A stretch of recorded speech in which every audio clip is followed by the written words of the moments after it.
Hello guys, तो आ गया हूं मैं सेकंड पार्ट लेकर। पिछले क्लास में हम लोगों ने कार्टेशियन प्रोडक्ट को समझा था और मैंने बोला था कि जब तक आप कार्टेशियन प्रोडक्ट अच्छे से नहीं समझ लेंगे तब तक आपको रिलेशन समझ में नहीं आएगा। तो आप में से जितने भी लोग ये वीडियो देख रहे हैं पहली बार, तो उन लोगों से मैं रिक्वेस्ट करूंगा कि वो लोग सभी लोग फर्स्ट पार्ट जरूर देख लें ताकि कार्टेशियन प्रोडक्ट क्लियर हो जाए, क्योंकि कार्टेशियन प्रोडक्ट के बाद ही आप रिलेशन को समझेंगे तो ज्यादा आसानी से आपको समझ में आएगा। तो नाउ लेट्स स्टार्ट। मैं हूं Diwakar Kumar Verma, your mathematics faculty और टीचर, और मैं आपके लिए सीरीज लेकर आ रहा हूं 12th मैथमेटिक्स के लिए, जो जिसमें कि आपका पूरा सिलेबस मैं कवर करूंगा। और पूरा जो 12th का सिलेबस है जब वो कवर होगा तो आई होप कि आप एंजॉय करोगे एग्जाम देना। Okay, and you all will secure 100% marks in your mathematics exam. तो let's start the second part. And इस पार्ट में हम लोग जो है डिस्कस करने वाले हैं कि रिलेशन क्या है, what is the relation. Okay, तो आइए बात करते हैं कि रिलेशन क्या है। ठीक है, तो अगर रिलेशन की हम बात करें स्पेशली, तो रिलेशन क्या होता है, तो हम लोगों ने कल भी इसकी चर्चा की थी कि रिलेशंस जो है, जैसे हम लोगों के फैमिली में भी रिलेशंस होते हैं। हम लोग बहुत ज्यादा रिलेशन से बंधे हुए हैं, घिरे हुए हैं चारों तरफ से, है ना। जैसे मैंने बोला था, है ना, माँ बेटे का रिलेशन, माँ बेटी का रिलेशन, बाप बेटी का रिलेशन, है ना। इस तरह से भाई बहन का रिश्ता, है ना। कई तरह के रिश्ते जो हैं, पति पत्नी का रिश्ता, कई तरह के रिश्ते हमारे सोसाइटी में, हमारे फैमिली में होते हैं। और रिलेशन कोई नया टर्म हमारे लिए नहीं है। लेकिन जब हम बात करते हैं मैथमेटिक्स की, तो मैथमेटिक्स में जो रिलेशन बनता है वो रिलेशन बनता है डेफिनेटली दो सेट्स के बीच में। जैसे फॉर एन एग्जाम्पल, मान लीजिए कि कुछ रिश्ते तो गॉड गिफ्टेड होते हैं, उसको तो हम चेंज नहीं कर सकते। एक कुछ ऐसे रिश्ते हैं जो हम बनाते हैं समाज में, जैसे दोस्ती का रिश्ता है, इसके अलावा पति पत्नी का रिश्ता है, ये हम लोग आने के बाद इस दुनिया में बनाते हैं। तो ये रिश्ते हम बनाते हैं और ये इसका क्रेडिट हमको जाता है।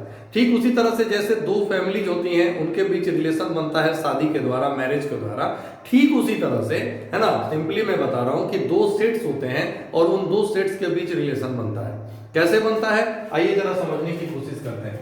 मान लीजिए कि हमारे पास एक सेट है ए और इसमें दो तीन एलिमेंट्स हम ले लेते हैं, लाइक 1 2 3। ओके, क्लियर, बहुत आराम से और बहुत अच्छे से आप समझो। b इज इक्वल टू हम ले लेते हैं एक दूसरा सेट 4 5। तो ये दो सेट्स हमने ले लिए, दोनों ही नॉन एम्प्टी हैं। नॉन एम्प्टी का मतलब होता है कि दोनों में कुछ एलिमेंट्स हैं, यानी कि वो खाली नहीं है। अब इसके बाद आगे बात करें तो हम लोग इजीली यहाँ पे a क्रॉस b निकाल सकते हैं, जो कि हमने पिछले वीडियो में या पिछले पार्ट में आपको बताया था। और ये कैसे आप निकालोगे, तो इसमें आपको बनाने होते हैं पेयर्स। तो ये हो जाएगा 1 4 1 5 2 4 2 5, है ना। इस तरह से 3 4 3 5, ये हमने पेयर्स बना लिए और इस तरह से हमने a क्रॉस b निकाल लिए। अब आपसे पूछा जाए कि रिलेशन क्या होता है, तो मैं आपको बताता हूं कि रिलेशन क्या होता है। उसका डेफिनेशन देखिए, मैं कहता हूं कि ए सबसेट, ध्यान रखिएगा मैं यहां पे एक टर्म यूज कर रहा हूं subset, A subset of A cross B, है ना। A subset of A cross B is a relation, okay, from A to B. Wow, क्या डेफिनेशन है, क्या शानदार डेफिनेशन है और क्या इजी डेफिनेशन है। अगर आपके पास दो सेट्स हैं ए एंड बी, तो ए क्रॉस बी निकाल लीजिए और जो भी सबसेट होगा ए क्रॉस बी का, वही ए से बी में एक रिलेशन होगा। जो ए क्रॉस बी का सबसेट नहीं होगा वो ए से बी में रिलेशन नहीं होगा। अब रिलेशन को हम डिनोट कैसे करते हैं ये भी जान लीजिए, ये भी सीख लीजिए। तो इसको डिनोट करना भी बहुत आसान है ना। हम लिखते हैं R from A to B, ये तरीका होता है ना। हम कहते हैं कि R is a relation from A to B, ये डिनोटिंग तरीका है या टेक्निक है। अब इसके बाद से आगे बढ़े, कुछ एग्जांपल्स देखें। जैसे ए क्रॉस बी तो बच्चों हम लोग यहाँ पे निकाल ही चुके हैं, तो let's have some examples. Suppose मैं r1 इज इक्वल टू लेता हूं 1 4, है ना, 1 5 1 6। और अब मैं आपसे पूछता हूं कि बताइए कि क्या R1 जो है ये A से B में एक रिलेशन है। क्या होगा जवाब इसका, तो डेफिनेटली इसका जवाब होगा कि R1 जो है वो A से B में एक रिलेशन नहीं है। क्यों नहीं है बोला, इसलिए नहीं है क्योंकि R1 जो है वो A क्रॉस B का सबसेट नहीं है। कैसे, क्योंकि देखो सबसेट होने का मतलब ये होता है कि R1 के सारे एलिमेंट्स जो है, R1 के सारे पेयर्स जो हैं वो A क्रॉस B में होने चाहिए। तो यहाँ पे आप देख सकते हैं कि R1 में 3 एलिमेंट्स हैं, 1 4 1 5 1 6। तो 1 4 और 1 5 तो आपको इसमें मिल जाएगा A क्रॉस B में, बट 1 6 जो है ये A क्रॉस B में नहीं है। इसका मतलब है कि एक एलिमेंट R1 का A क्रॉस B में नहीं है। तो हम कहेंगे कि R1 is not A subset of A cross B, क्योंकि सबसेट ये तभी होगा जब R1 के सारे पेयर्स या सारे एलिमेंट्स A क्रॉस B में हों। तो क्योंकि ये A क्रॉस B का एक सबसेट नहीं है, तो इसलिए हम कहेंगे कि R1 is not a relation from A to B। R1 is not a relation from A to B। ये A से B में रिलेशन नहीं है। तो आई होप कि आप लोग ये समझ गए होंगे। एक और एग्जांपल लेते हैं, जैसे R2 is equal to, suppose मैं लिखता हूं यहां पे, जैसे मान लीजिए मैं लिखता हूं 1 4, फिर मैं लिखता हूं 2 4, फिर मैं लिखता हूं 2 5। अब मैं पूछूं कि बताइए ये जो है A से B में रिलेशन है कि नहीं, तो आपका क्या जवाब होगा? बिल्कुल, इसका जवाब ये होगा कि R2 जो है वो एक रिलेशन है A से B में। क्यों रिलेशन है? इसलिए रिलेशन है क्योंकि R2 जो है वो A से B में रिलेशन इसलिए है क्योंकि R2 is a subset of A cross B। R2 is a subset of A cross B, therefore R2 is a relation from A to B। ये बात आपको पूरी तरह से क्लियर हो गई होगी। तो रिलेशन वाला चक्कर आपको क्लियर हो गया। अब इसके बाद थोड़ा सा और आगे प्रोसीड करेंगे और अब यहाँ पे ये जानने की कोशिश करेंगे कि नंबर ऑफ रिलेशंस आप कैसे निकालेंगे। सपोज आपको दो सेट्स अगर दे दिए जाएं तो A और B, और आपको पता करना है कि A से B में कितने रिलेशंस बन सकते हैं।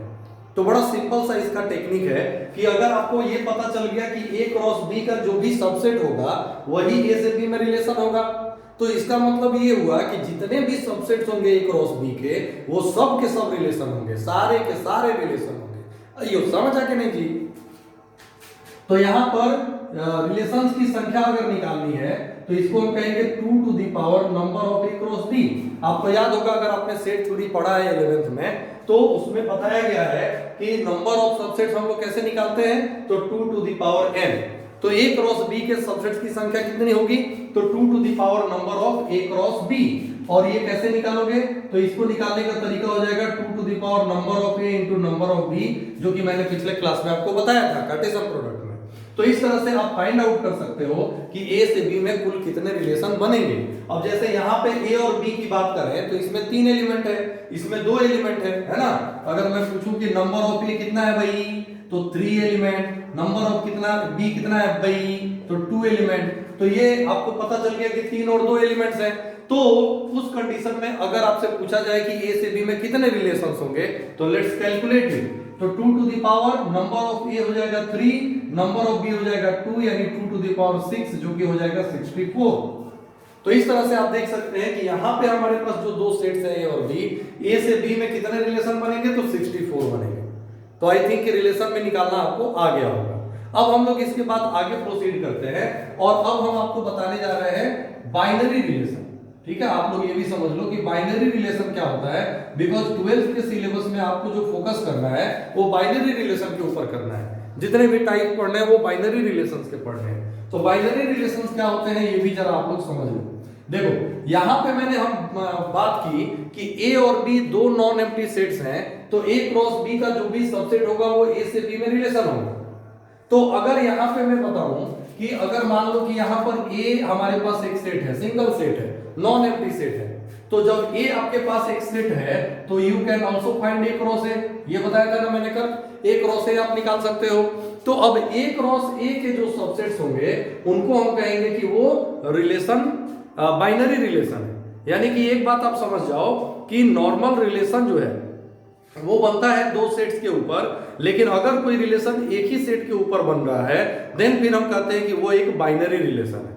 क्या कहते हैं? Binary relation.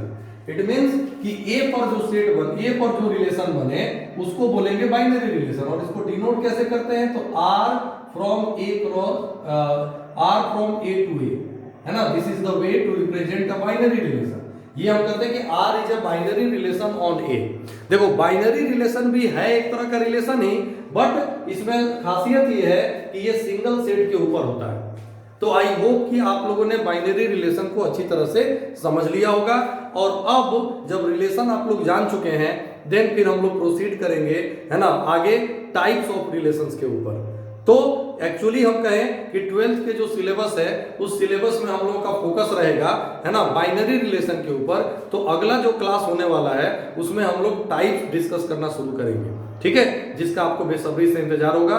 तो बस वेट कीजिए और नेक्स्ट पार्ट में हम लोग जानेंगे टाइप्स ऑफ रिलेशन, स्टार्ट करेंगे। Okay, bye bye.